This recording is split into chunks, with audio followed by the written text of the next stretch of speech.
Bonjour, mon nom est Chloé Framery. Je suis mathématicienne et enseignante à Genève. Je fais partie du collectif AAA+. Notre proposition porte sur les réviseurs des comptes, comme vous le savez.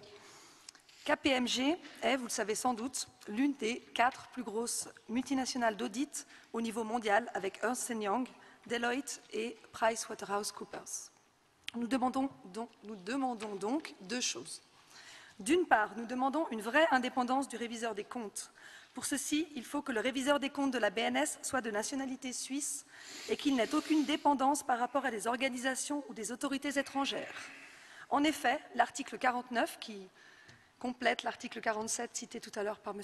Studer, l'article 49 de la loi sur la Banque nationale dispose que les employés et les mandatés doivent respecter le secret de fonction et le secret des affaires.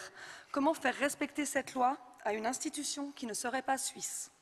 D'autre part, nous demandons que l'Assemblée générale puisse élire le réviseur des comptes parmi un choix de plusieurs candidats.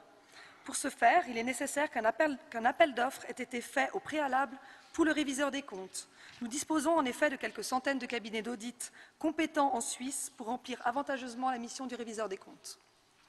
Afin d'illustrer notre proposition, je vais maintenant évoquer avec vous quelques articles publiés ces dernières années par de grands médias suisses, ainsi que des rapports officiels de l'autorité fédérale de surveillance à propos de KPMG, de la BNS et de délits d'initiés présumés. Le 7 mars 2012, le journal Le Temps titre « Le rapport KPMG blanchit la direction de la BNS ». Selon la Tribune de Genève du même jour, KPMG blanchit également l'ex-président Philippe Hildebrand ainsi que les 5 membres de la direction élargie de la Banque nationale suisse, en particulier Thomas Jordan, Thomas Moser et Dewet Moser. Les transactions financières des personnes proches des membres de la direction ont été examinées, à l'exception près de celle de l'ex-épouse de Philippe Hildebrand, Kasia Hildebrand.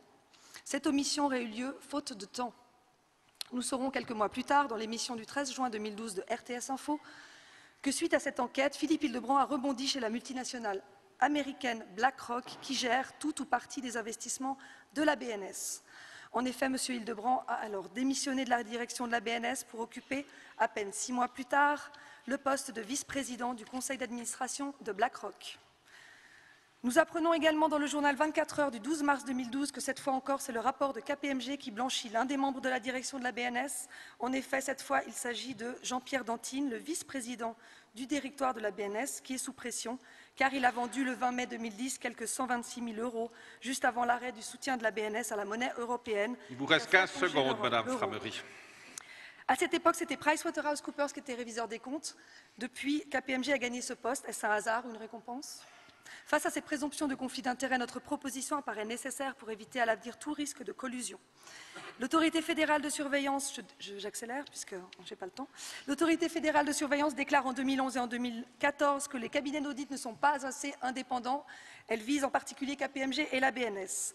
Mesdames les conseillères d'État, messieurs les conseillers d'État, chers actionnaires, au vu des scandales passés et afin de mettre la BNS en conformité avec les lois en vigueur dans notre pays, comment ne pas voter oui à cette proposition pour que la BNS se dote d'un réviseur des comptes qui soit suisse, réellement indépendant et choisi parmi plusieurs candidats par l'Assemblée générale. Je vous remercie de votre attention.